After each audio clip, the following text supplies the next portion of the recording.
훅 인터뷰. 모두를 위한, 모두를 향한, 모두의 궁금증 훅 인터뷰. 정광훈 사랑제일교회 목사가 보석 조건을 어기고 광화문 집회에 참석했습니다. 그리고 코로나 확진을 받고도 계속해서 순교를 각오했다, 이런 말도 했고요. 다시 수감됐는데요. 오늘 기독교계에서 전 목사가 이단인지 아닌지 따져본다고 합니다. 전광훈 목사의 미래는 어떻게 될까요? 그리고 우리 사회가 언제까지 기독교를 걱정해야 할까요? 교회개혁 실천연대 고문 방인성 목사님 모셨습니다. 안녕하세요. 안녕하세요. 잘 반갑습니다. 지내시죠? 예. 네. 교회개혁 실천연대가 만들어진 게 얼마나 됐죠? 2002년도에 그래서 20년 가까이 됐습니다. 네. 만 18년이 지났고요. 네. 저희가 2003년쯤 만난 것 같습니다. 네, 우리 주 기자님도 뭐 네. 대형 교회 문제, 특별히 네. 여의도 순복음교회 문제 아주 대단한 그런 역할을 하셨죠. 아이고, 목사님 네. 따라다니라고 아유, 고생했습니다. 네, 제가 조은기 목사 따라다녔으면 편했을 텐데.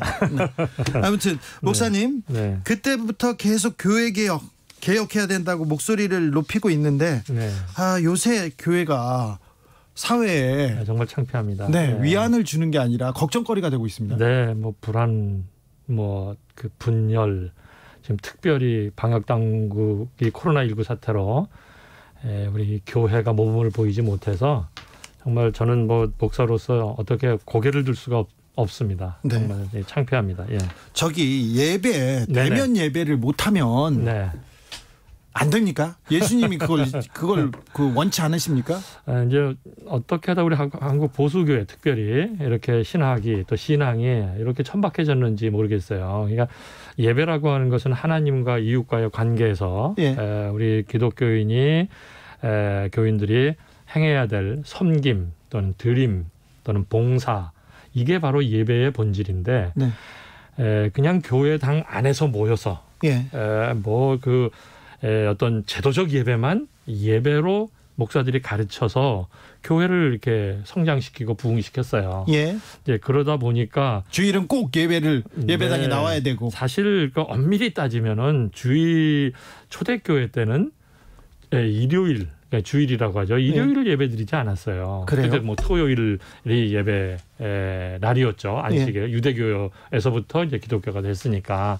그런데 이제 그런 것들을 너무 이렇게 강조하다 보니까 그 일요일, 주일을 그냥 꼼짝 못하게 해서 그냥 교회 안에서만 생활하고 교회 안에서만 봉사하고 교회 안에서만 친교하다 보니까 이웃에 대한 봉사, 섬김, 또 이웃을 사랑하는 것, 성경의 핵심적인 가르침과는 전혀 거리가 멀게 된 한국교회가 돼버렸어요. 그래서 이런 코로나19 이런 사태를 통해서 솔선수범해서 이웃의 건강과 생명에 앞장서서 섬기고 봉사하고 예배, 살아있는 예배의 모습으로 한국교회 성도들, 교회가 나가야 되는데 오히려 그 비대면 예배를 드리면 뭐 교회가 재정적인 어려움이니 뭐 운영의 어려움이니 이런 아주 그 재정적인 어려움, 그 11조 헌금, 이게 좀 큰 이유기도 하죠. 네, 그게 다 성경에서 이렇게 단어는 따왔지만 사실 예수님의 가르침과는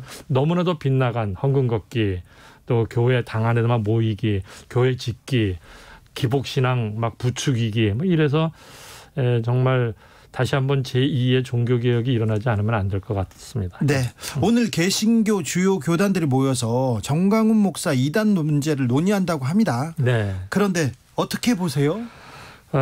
지금 이제 합동과 통합 이 두 큰 교단이 오늘 총회를 열었습니다. 예. 그런데 통합은 보고서, 이단 보고 전광훈 씨가 심각한 이단성이 있다라고 예. 하는 보고서만 올라가서 이 보고서가 채택이 될지 안 될지 모르겠어요. 예. 제가 오늘 아침에도 그 통합총회가 열리는 온라인이지만 열리는 그 교회 앞에서 기자회견을 하고 왔는데요. 그런데 합동 측은 안건에 올라갔습니다. 네. 이제 내일 열리는 고신이라고 하는 총회도 올라갔습니다. 그런데 거기에 보면 전광훈 목사의 말과 신학에 이단성이 있고 이단 옹호자이므로 예의주시할 뿐 아니라 엄중 경고하며 재발을 방지키로 하고 전광훈 목사와 관련된 모든 집회의 교류 및 참여 자체를 강력히 촉구하기로 하다. 뭐 이렇게 이제 했는데 요거보다는 아예 교류 금지, 참여 금지를 해야 한다라고 보고서가 올라갔으면 더 좋을 텐데 여튼 엄중 경고니까 네, 이것만 채택이 돼도 이게 안건에 올라갔기 때문에 네. 저는 채택하지 않을 수 없으리라고 봅니다. 왜냐하면 이 정도로 이렇게 사회에 무리를 일으키고 한국 교회를 추락시키고 전도의 선교의 문을 막았다면 이 합동 측 교단이 그래도 안건에 올라갔으니까 이건 그 채택되리라고 결의되리라고 보는데 통합 측이 왜 보고만 올리고 1년간 그 연구를 하겠다라는 보고를 올린 겁니다. 그러니까 전광훈 씨가 네. 이단성이 있는데 그 이단 대책위에서 그 1년간 연구해 보고 뭐 결정하겠다. 뭐 이렇게 좀 미진해서 너무 답답합니다. 한쪽에서는 엄중 경고하겠다고, 한쪽은 1년간 연구하겠다고 했는데 이게 그 이단 판명 나기 쉽지 않나 보이네요. 이단으로 판명 나더라도 사실 정광훈 목사의 행보를 막는 뾰족한 법이 없잖아요. 개신교는 개교회주의가 너무 강합니다. 네. 이 개교회주의 때문에 이제 한국 교회가 이렇게 양극화도 심하고 대형 교회가 되고 대형 교회는 막 총회 법을 유린하고 마음대로 이제 해가는 이런 모습인데 이제 정광훈 씨가 사실 교단에서 제명당해서 네. 목사로서는 자격을 잃어버렸어요. 아 그래요? 그래서 정광훈 씨라고 부르시는 거죠? 그러죠. 저는 뭐 그 교단법을 그렇게 했으면 교단법을 존중해야 되는데 네. 그렇게 했는데 그러면 자신이 자숙하고 뭐 1년간 해벌을 받고 나중에 그 교단에서 풀어주지 않는 한 목사로 불리면 안 됩니다. 예. 그런데 이제 마음대로 나가서 다시 교단을 형성해서 이렇게 세를 모아서 지금 하고 목사 행세를 하고 지금 이렇게 한국 사회에 해악과 무리를 일으키고 있죠. 네, 종욱님이 아픈 지적하셨습니다. 저희 청취자인데요. 네. 여의도 순복음교회도 처음에는 2단 취급받았었죠. 그런데 교세가 커지니까 인정받았잖아요. 네네. 2단, 3단 의미 없어요. 이렇게 얘기하는. 네, 너무 아픈 지적입니다. 이제 한국 교회가 이게 힘과 돈과 크기 이걸로써 그저 성경의 가르침도 막 무시하고 사회도 무시하고. 마구 총회나 교단도 무시하면서 질주하는 이 대형교회 문제가 너무 심각합니다. 네. 이번에 교단에서 모여서 네. 그 개천절 집회는 나가지 말자, 집회 교류를 금지하자고는 했습니다. 그 정광훈 목사하고. 그런데 그 대규모 5개 집회 여는데 군중 동원하지 말자, 신자들 보내지 말자 이런 얘기는 안 나옵니까? 사실 이제 전광훈 씨가 이렇게까지 이 광화문 집회를 열고 이럴 때 뒤에서 보수 한국 교회들이 막 많이 그렇죠. 뒷받침이 됐었습니다. 예. 그리고 정광훈 목사가 힘이 센 게 정치적으로 힘이 센 게 이유가 뭐냐면 대형 교회에서 신자들을 계속 보내줘서 네네. 정광훈 목사가 집회만 열면 그렇게 사람들이 많이 모아줘서 그런 거 아닙니까? 예, 그거 사실입니다. 물론 정치권도 어느 정도 일조를 했지만은 네. 교회가 책임이 더 크죠. 예. 이제 그러니까 지금 사실 이것으로 인해서 교단에서 2단 판명으로까지 나아가는데 정말 개교회에서 지교회 목사들이 집회 나가면 안 된다. 여러분의 건강과 생명이 너무 중요한데 한 생명이 온 천하보다 귀하다고 주님께서 말씀하셨는데 거기 나가서 그렇게 확진되어 와서도 안 되고 확진을 퍼뜨려서도 예. 안 되는데 나가지 말라. 말해야 되는데 이런 목소리 없습니다. 일부의 작은 교회들이라든가 건강한 교회, 좋은 교회들은 있죠. 근데 그동안 전광훈 씨를 밀어줬던 그런 대형 교회를 중심으로 한 그런 교회들은 일체의 말이 없어요.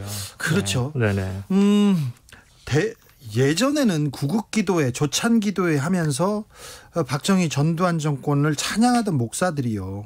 최근에 김영삼 이명박 대통령도 장로 목사라고 이렇게 찬양하던 분들이 갑자기 이렇게 그 극우 집회, 대규모 극우 집회를 이렇게 만드는 이유가 뭘까요? 네, 사실 이제 우리 한국 보수교회의 뿌리가요. 예.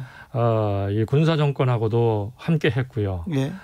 그리고 독재 정권, 독재하고도 함께 해서 이 언제부턴가 이 교회가 권력을 쟁취하고 예. 권력에 편승하는 이러한 모습을 보였어요. 그래서 사실 이 전광훈 씨도 그런 이 한국 보수교회 뿌리에 사실 뭐 정말 이상한 괴물 같은 이런 사람이 탄생했지만은 네. 그게 연장선인데 사실 종교인이라면 이렇게 권력 쟁취나 권력 편승을 할 게 아니라 예언자적 목소리로 정말 정부를 비판하려면 세월호 참사 진상규명을 제대로 해라. 네. 지금 이 기후나 환경 문제가 심각한데 이런 문제를 제대로 해라. 양극화가 심각해서 청년들이 M4 시대가 됐는데 네. 이런 걸 해라 하고 종교인이 제대로 된 예언자적 목소리를 내야 하는데 이게 권력 쟁취 무슨 가짜 뉴스를 퍼뜨려서 마구 이 사회를 혼란시키는 이런 거는 종교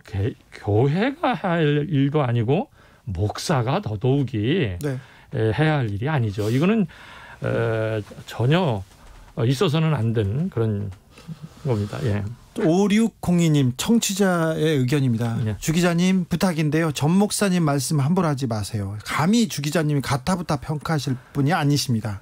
하나님과 전 목사님과의 문제입니다. 하나님께서는 전 목사님을 사랑하심으로 별 문제가 안 됩니다. 이단 논쟁을 벌이시는 합심 측 목사님이 더 큰 문제인 것 같습니다. 이렇게 얘기합니다. 예, 이 제가 교회개혁 운동을 하면서요. 네. 성도들이 목사에게 세뇌를 당하면 꼭 성도들은 그런 얘기를 합니다. 목사가 또 그렇게 가르칩니다.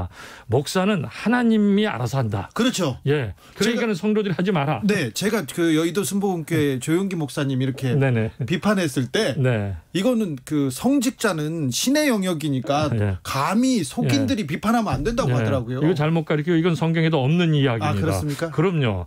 수많은 성경의 예언자들이 그 당시 권력자들, 종교 지도자들에게 저항했습니다. 예. 그리고 그 비판했습니다. 예. 예수님도 당시에 대제사장 서기관 종교 지도자들에게 네. 독사의 자식들이라고 하면서 네. 채찍을 휘두르셨습니다. 우리가 예수 그리스도를 따르는 기독교인이라면 불의를 보고 잘못된 것을 보고 개신교는 목사나 성도나 동등합니다. 예. 예. 왜 목사가 잘못한 걸 지적을 못합니까? 설교 잘못해도 지적해야 되고요. 예. 운영 잘못하고 재정 잘못 쓰면 반드시 물어야 됩니다. 하나님 앞에 드려진 귀한 헌금을 목사 마음대로 쓰고 사유화하고 세습하고 이런 것에 대해서 성도들의 목소리를 내지 않으면 누가 냅니까? 네. 예? 이거는 잘못된 그 가르침이고 거기에 빠져드는 것은 그것은 세뇌당한 것이다. 네. 예. 하나님도 전광훈 목사를 사랑하겠죠?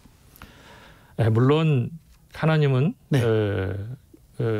누구든지 사랑합니다. 네. 그리고 원수도 사랑하라고 했습니다. 네. 그러나 그 전광훈 씨에 대한 이 사랑의 표현은 네. 회개를 촉구해야 합니다. 아, 그래요? 그 지금까지 온 행태를 정말 참회하고 하나님 앞으로 돌아오고 또 성도들 앞에 사죄하고 예. 우리 그 대사회 앞에 무리를 일으켰던 것을 사죄하면 얼마든지 하나님 용서하십니다. 네. 저도 이렇게 전광훈 씨 비판하지만 제발 전광훈 씨가 다시 그 자신의 그 그리스도인의 삶의 모습으로 돌아가는 일이 있다면 얼마나 좋겠습니까? 네. 정광훈 목사 중심으로 뭉쳐야 한다. 이렇게 김진옥 목사, 원로 목사님들이 정광훈 목사를 좀 도와준 분들이 많습니다. 한기총 대표회장을 시킨 사람들도 그 전에 있던 대표회장들이 너무 유명한 사람들이고 힘이 센 사람들이었지 않습니까? 예. 그 전광훈 목사를 내세워서 어떤 정치 세력화를 도운 그런 큰 목사님들 있지 않습니까? 그 대형교회 목사님들. 네네네. 이분들은 어떻게 해야 됩니까? 정말 이 한국 교회 앞에서 크게 사죄를 하고요. 지금 뭐 원로가 되셔서 연세가 많으시지만 참회를 하고 자신들이 얼마나 이 사회에 무리를 일으켰고 성도들을 우매하게 성도들을 잘못 교육해서 자신들이 그런 유명세를 타서 자신의 그 욕망과 자신의 그 명예와 자신의 그런 부를 축적하는 것 이상 없습니다. 그리고 정치 세력화 해가지고 이렇게 그냥 마구 이런 식으로 하는 것은 저는 하나님의 그 징계가 진노가 두렵고요. 어떻게 하다가 이런 그 원로 목사들이 이렇게 권력이나 탐하고 정치 세력화하고 이게 사실은 핵심적인 문제는 돈입니다. 한국 교회는 돈으로 망합니다. 그리고 이 대형교회 목사, 지금 이런 원로 목사들이 거의 다 대형교회고 이 돈을 마음대로 자기 마음대로 쓰고 이 돈 가지고 힘을 휘두르는 네. 하나님과 돈을 겸하여 섬길 수 없다고 예수님께서 이렇게 말씀하셨는데 네. 이 지금 말씀하신 우리 주 기자님 말씀하신 이 그 원로 목사들, 많은 목사들이 같이 섬길 수 있다고 성도들을 속이고요. 예. 기만하고 예. 자기는 그 부를 누리고요. 예. 명예 누리고 권력 누리고 지금도 나이가 연세가 드셔서 이런 식으로 정광훈 씨를 부추기고 하는 것은 이 사회 해악입니다. 네. 돈과 세습, 우리 교회를 설명할 때 빼놓지 않는 부분인데요. 김규옥 님이 설교 시간 후에 질문 시간이 있어야 합니다. 이런 의견 주셨고요. 이예숙 님은 하나님도 계속 오냐오냐 하지 말고 벌 좀 주고 그러셔야 돼요. 정광훈 씨를 본보기로 하나님 이름 판 인간들 벌 주시길 기도하렵니다. 이렇게 얘기했습니다. 하나님이 벌을 주시는 게 아니고요. 예. 우리가 해야 됩니다. 우리가 해야 됩니다. 예, 그런 교단의 법도 있고요. 예. 우리도 그들에게 잘못에 대한 책임을 물을 수가 있습니다. 네. 우리 사회에도 법이 있습니다. 예. 이 정광훈 씨는 법에 대한 아주 혹독한 처벌을 받아야 되고요. 예. 교회에서도 그게 있어야 됩니다. 그래서 교회도 징계가 있고 벌이 있는데 이걸 하나님께 다 돌리면 하나님은 우리 보고 예수님 같이 하나님 같이 사랑하는 역할도 하지만은 불의를 보고 저항하고 그런 역할을 하라고 네. 하셨습니다. 네. 정광훈 현상을 보면서 정광훈 목사를 맹목적으로 따르는 신도들을 보면서 사실 기독교에 대한 좋지 않은 시선들을 가지고 계신 분들 많습니다. 네네. 그래서 많은 선량한 목사들, 신자들이 폄훼당하고 있는데 이 부분 이런 국민들한테 한 말씀 해주십시오. 네, 원래 한국 교회가 초기에 돌아서는 가난하고 약하고 억울한 사람들을 대변했습니다. 예. 그러니까 많은 이 사회의 큰 귀한 일들을 교육계나 그 어려운 사람들의 일을 했습니다. 예. 또 민주화 운동을 중요한 역할을 주도적으로 했죠. 했었던 것이 예. 교회입니다. 예. 지금도 농촌이나 어촌이나 작은 교회에서 정말 헌신하는 귀한 목사들이 너무 많습니다. 그런데 유독 이 대형교회 정광훈 씨를 추종하는 네. 이렇게 부추기는 이런 교회들이 이 한국 교회를 이렇게 추락시키고 사회에 무리를 일으켰기 때문에 정말 이